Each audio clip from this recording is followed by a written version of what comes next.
प्यारे साथियों, आज आप सुने शिव पार्वती जी की कथा। एक बार माता पार्वती ने भगवान शिव से कहा कि प्रभु, मैंने पृथ्वी पर देखा है कि जो व्यक्ति पहले से ही वो दुखी है, आप उसे और ज़्यादा दुख प्रदान करते हैं, और जो सुख में है आप उसे सुख नहीं देते हैं। भगवान शिव ने इस बात को समझाने के लिए माता पार्वती को धरती पर चलने के लिए कहा, और दोनों ने इंसानी रूप में पति पत्नी का रूप लिया और एक गांव के पास डेरा जमा दिया। शाम के समय भगवान ने माता पार्वती से कहा कि हम मनुष्य रूप में यहाँ आया है, इसलिए यहाँ के नियमों का पालन करते हुए हमें यहाँ भोजन करना होगा। इसलिए मैं भोजन सामग्री की व्यवस्था करता हूँ, तब तक तुम भोजन बनाओ। भगवान के जाते ही माता पार्वती रसोई में चूल्हे को बनाने के लिए बाहर से ईंट लेने गई, और गांव में कुछ जर्जर हो चुके हैं मकानों से ईंट लाकर चूल्हा तैयार कर दिया। चूल्हा तैयार होते ही भगवान वहाँ पर बिना कुछ लाए ही प्रकट हो गया। माता पार्वती ने उनसे कहा कि आप तो कुछ लेकर ही नहीं आया, भोजन कैसे बनाऊंगा? भगवान बोले, पार्वती, अब तुम्हें इसकी ज़रूरत नहीं पड़ेगी। भगवान ने माता पार्वती से पूछा, तुम चूल्हा बनाने के लिए इन ईंटों को कहाँ से लेकर आई है? तो इस पर माता पार्वती ने कहा, प्रभु, इस गांव में बहुत से ऐसा घर भी है, रख रखवा सही ढंग से नहीं हो रहा है, उनकी दीवार जोड़ चुकी है, दीवारों से मैं ईंट निकाल कर ले आई हूँ। भगवान ने फिर कहा, जो घर पहले से खराब है तुमने उन्हें और खराब कर दिया। तुम ईंट उन सही घरों की दीवार से भी तो ला सकती थी। माता पार्वती बोली, प्रभु, उन घरों में रहने वाले लोगों ने उनका रख रखवा बहुत सही तरीके से किया है, और वो घर सुंदर भी लग रहे हैं। ऐसे में उनकी सुंदरता को बिगाड़ना उचित नहीं होता। भगवान बोले, पार्वती, यही तुम्हारे द्वारा पूछे गया प्रश्न का उत्तर है। जिन लोग ने अपने घर का रख रखवा अच्छी तरह से किया है, यानी सही कर्मों से अपने जीवन को सुंदर बना रखा है, उन लोगों को दुख कैसे हो सकता है? मनुष्य के जीवन में जो भी सुख है वो अपने कर्मों के द्वारा सुखी है, और जो दुखी है वो अपने कर्मों के द्वारा दुखी है। इसलिए हर एक मनुष्य को अपने जीवन में ऐसा ही कर्म करना चाहिए जिससे कि इनकी मजबूत खूबसूरत इमारत खड़ी हो कि कभी भी कोई भी उसकी एक ईंट भी निकालने ना पाए। अब आप सुने शिव पार्वती की व्रत कथा। एक बार पार्वती जी ने शिव जी से पूछा, प्रभु, मृत्यु लोक में पृथ्वी पर मनुष्य इतनी दुखी क्यों है? जगत जननी अपनी संतानों को निरंतर दुख और क्लेश में घेरा देखकर दुखी हो जाती है। इस पर शंकर भगवान बोले, प्रिय, मनुष्य के दुख का सबसे बड़ा कारण उसकी परिनिंदा करने की आदत है। प्रत्येक व्यक्ति दूसरे में कमियां ही कमियां देखता है। उसे सामने वाला व्यक्ति हर परिस्थिति में गलत ही लगता है। भगवत भजन के स्थान पर परिनिंदा में ही लीन रहता है और अपने आप को महान और निष्पाप सिद्ध करने में लगा रहता है। इस बात को सुनकर पार्वती जी ने कुछ बोली तो नहीं, पर सहमत भी तो नहीं हुई। भोलेनाथ उनकी शंका को समझ गए। बहुत दिन हो गए हैं, कहीं हम लोग घूमने गए नहीं। चलो पृथ्वी पर घूम कर आते हैं। शंकर भगवान ने देवी का मन बहलाने के लिए कहा। इस प्रस्ताव से पार्वती जी बहुत प्रसन्न हुई और तुरंत तैयार हो गई। पति के साथ घूमने जाने का अवसर था, इसलिए उन्होंने सुंदर सुंदर वस्तु पहने, खूब श्रृंगार किया और लौनाएमयी तरुणी के रूप में शिव जी के समीप आई। पर यह क्या, शंकर भगवान जैसे थे, जहाँ थे वही वैसे ही बैठे हुए थे। पार्वती जी ने थोड़ा नाराज होकर बोली, क्यों, क्या चलना नहीं है? आप अभी तक तैयार नहीं हुए? भगवान शंकर पत्नी का मनोहक रूप देखकर प्रसन्नता से उन्हें निहारते हुए बोले, मैं तो आज एक वृद्ध के रूप में पृथ्वी पर घूमने जाऊंगा।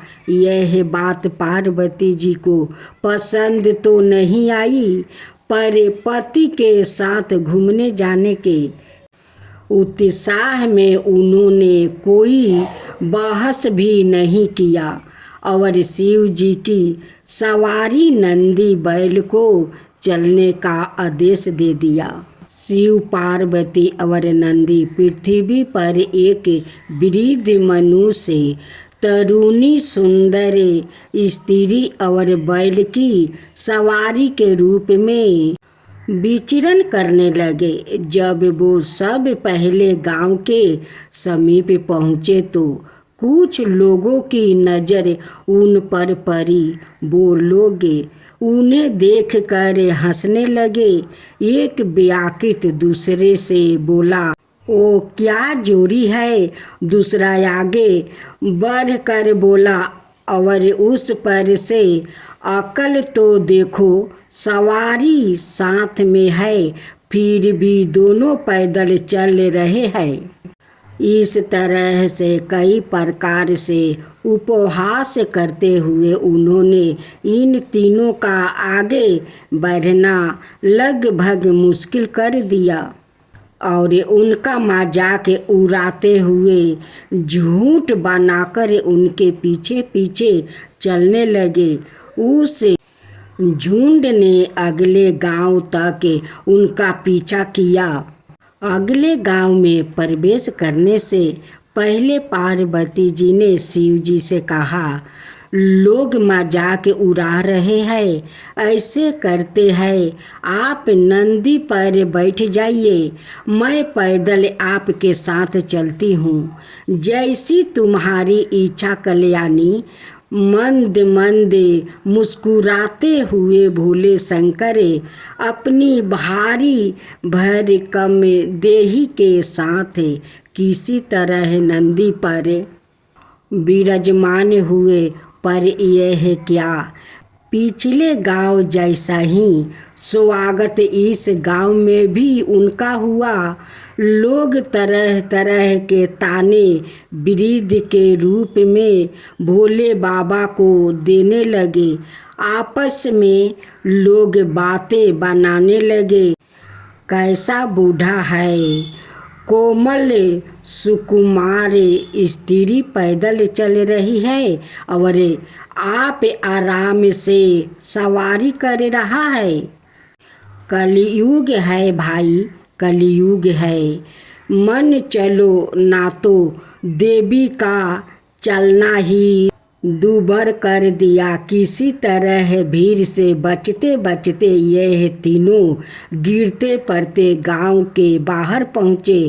अब की बारी देवी की है सवारी करने की। पार्वती जी तरुण स्त्री के रूप में बैल पर जा बैठी और वृद्ध पति के रूप में भोले बाबा के साथ साथ चलने लगे।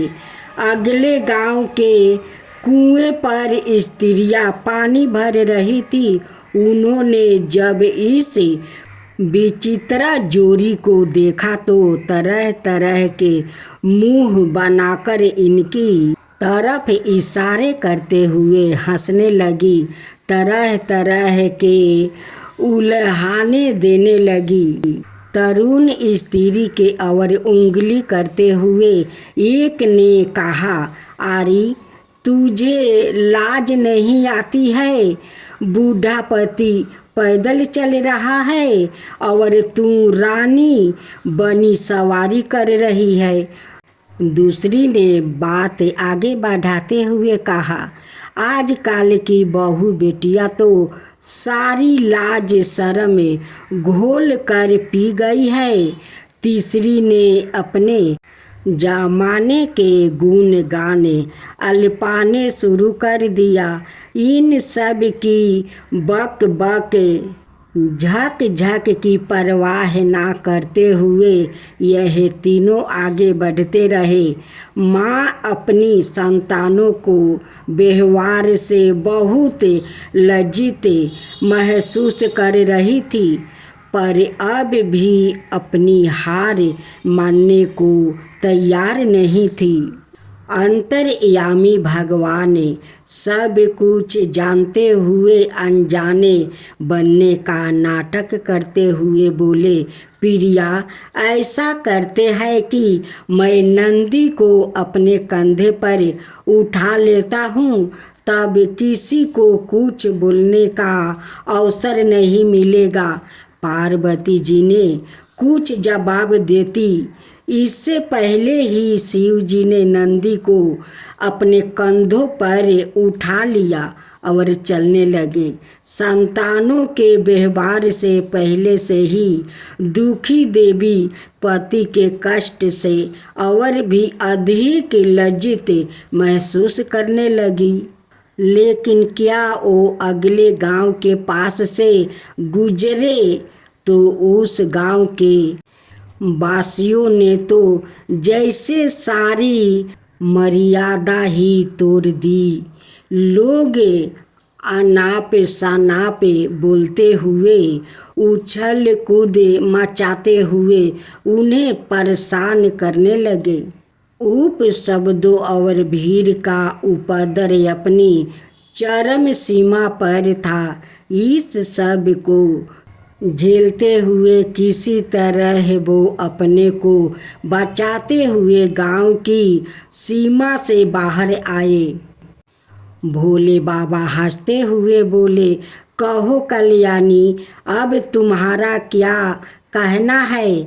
अपने देवता के सामने अपनी अभद्र संतान के क्रियाकलापों से देवी बहुत शर्मिंदा महसूस कर रही थी। खिसिया कर मुस्कुराते हुए उन्होंने कहा, आप ही सही है भगवान। मनुष्य अपने कर्मों की वजह से ही दुखी है और नरक जैसा जीवन जीने को मजबूर है। अब कभी भी परिनिंदा या किसी का उपवास उड़ाने से पहले रुके, जरा सोचे, कहीं सामने वाले को रूप में हमारे आराध्या हमारी प्रतीक्षा लेने के लिए तो नहीं खड़े हैं। जय शिवा ओमकारा, प्रभु हरे शिवा ओमकारा, ब्रह्मा विष्णु सदा शिव अर्धंगिनी धारा। ओम जय शिवा ओमकारा, एकानन चतुरानन पंचानन राजे, शिव पंचानन राजे। हंसासन गरुड़ासन विषवाहन साजे। ओम जय शिवा ओमकारा, दो भुज चार चतुर भुज दस भुज अति सोहे, तीनों रूप निरखता त्रिभुवन जनि मोहे। ओम जय शिवा ओमकारा, अक्षर माला बने माला मंगी माला तारी, चंदन मृग मद सोहे बोले सुभिकारी।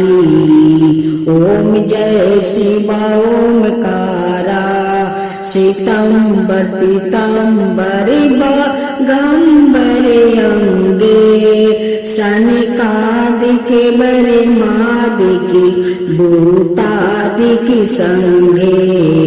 ओम जय शिवा ओमकारा, करिके मध्यम कमंडल चक्र त्रिशूल धरता, जग करता जग भरता जग पालन करता। ओम जय शिवा ओमकारा, ब्रह्मा विष्णु सदा शिव जानते अविवेका, प्राण बचर के मध्यम यहे तीनों एका। ओम जय शिवा ओमकारा, तिरगुण शिव जी के आरती जो कोई नर गावे, शिवा जो कोई नर गावे। कहत शिवानंद स्वामी मन भजत शिवानंद स्वामी, मन बाचित फल पावे। ओम जय शिवा ओमकारा, जय शिवा ओमकारा।